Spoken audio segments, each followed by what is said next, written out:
चाहे जितना भी तुम प्रबंध करो सब छोड़ के जाना।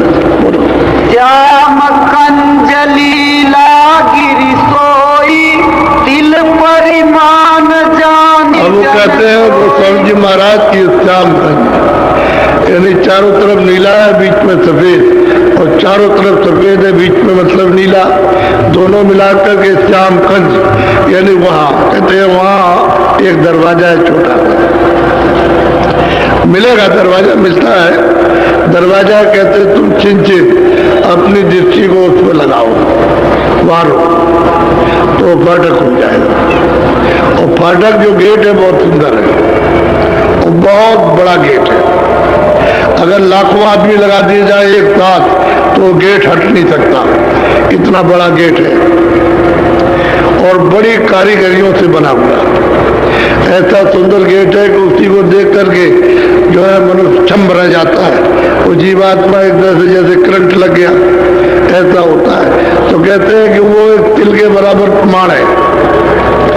वहाँ नीलगिरी शिखर है, आकाश है, ये नहीं, इसके ऊपर में आकाश है, यानी अंदर की दृष्टि का आकाश अंदर है, ऊपर है, और ये बाहर की आंखों का आकाश है। ये जो दिखाई देता है बाहर की, और जीवात्मा इस आकाश के ऊपर में यहाँ बैठी है, दोनों आंखों के मध्य में ऊपरी हिस्से में बैठी है। नीचे आकाश हो गया, वो अपना हो गया, और शरीर का नाका है, और वहां से सब शरीर को संचार यानी सब कर रही है। बुधा चक्र को, इंद्रिय द्वार को, और नाभि को मतलब हृदय को, कंठ को, सबको यानी संचार बराबर कर रही है, अपना काम कर रही है।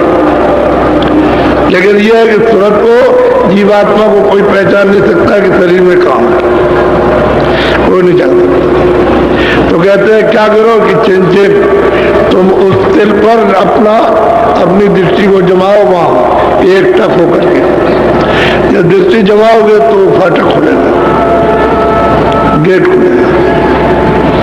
वो पहले छोटा है और फिर बड़ा हो जाएगा, तो खिले हुए कंज गुरु वहाँ वो मिलेगा।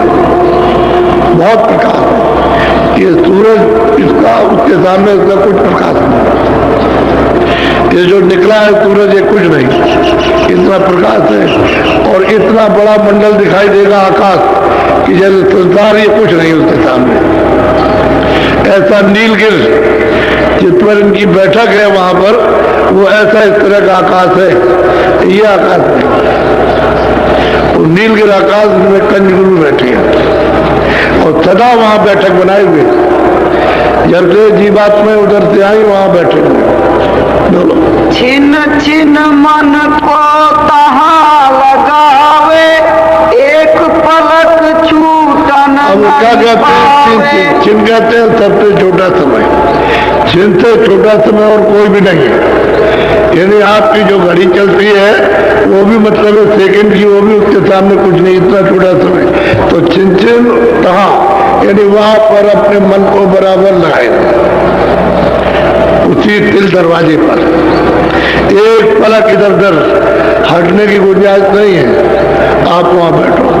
यही तो कहते हैं कि भाई तुमने 2 बार 4 बार 10 बार 15 बार 20 बार जब आपको फुर्सत मिले तभी आप जरा सा आंख बंद करके और सामने मतलब ये काम करो, तो बैठक बन जाएगी, तुम्हारी आदत पड़ जाएगी और बराबर देखने की।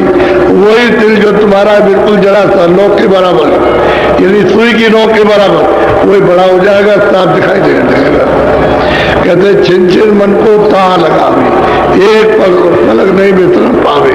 अब वो बताते हैं साधक के लिए कि भाई यहाँ पर, क्योंकि गुरु ने हमको जब बताया तो यही कहा था कि बेटा देखो यहाँ आप तुम अपनी बैठक बना दो, बराबर इसको देखते रहो, जब समय मिले तो इसको देखो, जब समय मिले तो ये खुल जाएगा, उदय हो जाएगा।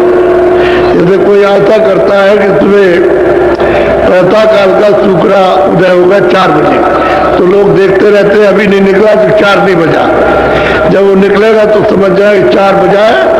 तो गांव में आज के मतलब 40-50 साल पहले सब चक्कियां चलाते थे, देवियां सब गांव में चक्की से पीटती थी, पत्थर वाली चक्की से हाथ में, तो चक्कियां घर घर चलने लगती थी।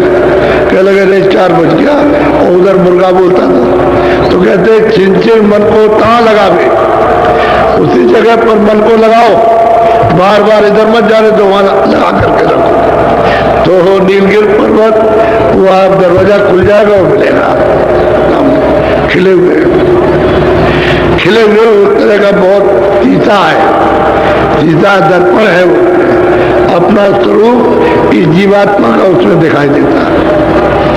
तब ये कहोगे कि भाई मैं तो सुंदरों का भी सुंदर हूं, मेरा रूप तो ऐसा है कि यहाँ कोई रूप ही नहीं है। इस तरह तो शीशा मिलता है तो अपना बोध होता है, अपनी जीवात्मा का स्वरूप का। श्रुति ठहरानी रहे आकाशा, तिल खिड़की में नित दिन सूरत की दृष्टि, जीवात्मा की दृष्टि, तीसरी आंख, तीसरा नेत्र जो है दिव्य नेत्र, वहां बराबर टिका रहे, बराबर टिके उस तिल खिड़की पर। वो अभी तो खिड़की मालूम होगी, तो दरवाजा हो जाएगा, खुल जाएगा दरवाजा। दरवाजा खुलेगा तो फिर सामने सब दिखाई देना शुरू हो जाए, क्योंकि उधर तो उजेला, इसी खिड़की का खुलने के बाद उजाले उजाला है। अंधेरा जब तक ये उदय नहीं होता, जब तक ये पूरा खुलता नहीं है, प्रकट नहीं होता है, तब तक तो अंधेरा, और जैसे ये प्रकट हुआ सब अंधेरा गया, फिर यहाँ अंधेरा रहने का कोई नाम ही नहीं। बहुत अच्छी तरह से, यानी उन साधकों को जो सामने बैठ के साधन करते हैं, उनको सबको समझा रहे, नए लोग आए उनको भी समझा रहे कि ये भेद तुमको सदगुरु से मिलेगा जो उसने उन मालिक को प्राप्त किया। बोलो। गगन द्वार दिश एक तारा, अनहद नाद सुने। अब गोस्वामी जी महाराज कहते हैं कि जब तिल खिड़की में तुम देखोगे और वो जब खुलेगी तो सामने गगन में, आकाश में एक तारा खिला, ऐसा बड़ा तारा है, यानी ये तारे तो उसके सामने कुछ है ही नहीं, वैसा बड़ा सा खिला हुआ सामने दिखाई देगा। जैसे वो तारा दिखाई देगा खिला हुआ, उधरती है और तुरंत मतलब अनाहत धुनी इन्हें आने लगेगी और सुनाई देने लगेगी। उसको धुनी कहते हैं, वैसे उसको अनहत बाजा भी कहते हैं, अनहत बाणी भी कहते हैं, आसमानी आवाज भी उसी को कहते हैं, उसी को कलमा और आयतें भी कह रहे हैं। जब साधक उसको ध्यान से सुनेगा, वो जो अनहत बाणी है, जो बाजे बज रहा है, उसको ध्यान से सुनेगा, उसमें से आवाज हो रही, बोल रहा कुछ, तो धीरे धीरे धीरे धीरे सब समझ में आने लगेगा। और वे ब्रह्मा ने तो मतलब ये 50,000 बरस समाधि लगाई थी, तब उनको ये आवाज सुनाई थी।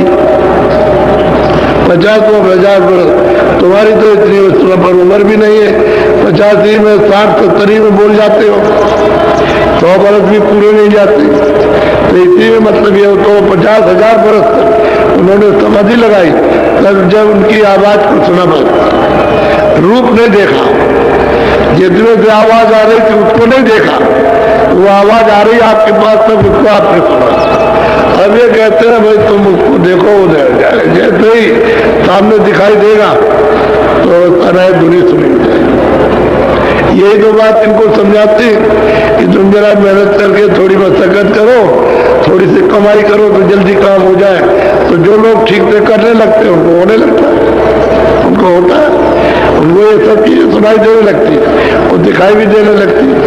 अब वही बात कह रहे हैं कि तुम सृजन मन को वहां लगाओ और जैसे खुलके खिलेंगे वैसे वो दिखाई देगा, वो तारा, बस अनहत धुनी जारी हो जाएगी, काम सुनने लगेंगे, आप देखने लगे, आप उसको देखेगी और जो उसमें से आवाज आ रही है उधर से वो कान सुनेंगे और सुगंधी जो है उसको नाक सुनेगी, क्योंकि इसमें तीन ही चीजें हैं, आंख है और कान है और नाक, और तीनों ही चीजें ये सुनती है और देखती है, सुनती है, उसके अलावा और कुछ नहीं। वहां भी यही चीज थी अपने देश में, जब वहां थी तब तो वहां निर्मल थी, पर्दा पड़ा हुआ, अब ये पर्दे के अंदर आ गई।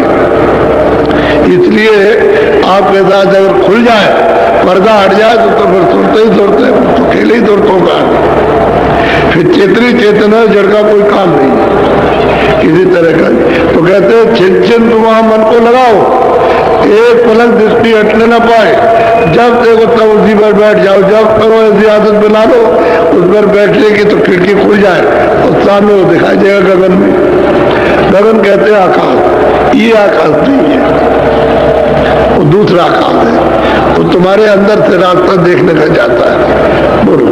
अनहद सुनाए गुनाए नहीं भाई, सूरत ठीक ठहर जब अब्दुल जी महाराज कहते हैं कि भाई अनहद दुनिया को सुनो, सुन के उनको परखो कि क्या कह रहे हैं, तो परख कर रही है। अनहद दुनिया आ रही है सुनता है, लेकिन उसमें से जो उच्चारण हो रहा है उसको नहीं पड़ता। तो कहते नहीं सुनो, और सुन करके जो बोल रहा है उसको समझो, उसको कहते गुनो, जानते हैं तो उसको बराबर समझो कि क्या कह रहा हो। धुरी तो आपको सुनाई दी, लेकिन वो उसमें लय हो जाओ, रत हो जाओ। जब रत हो जाओगे तो बाणी समझ में आएगी कहता क्या है।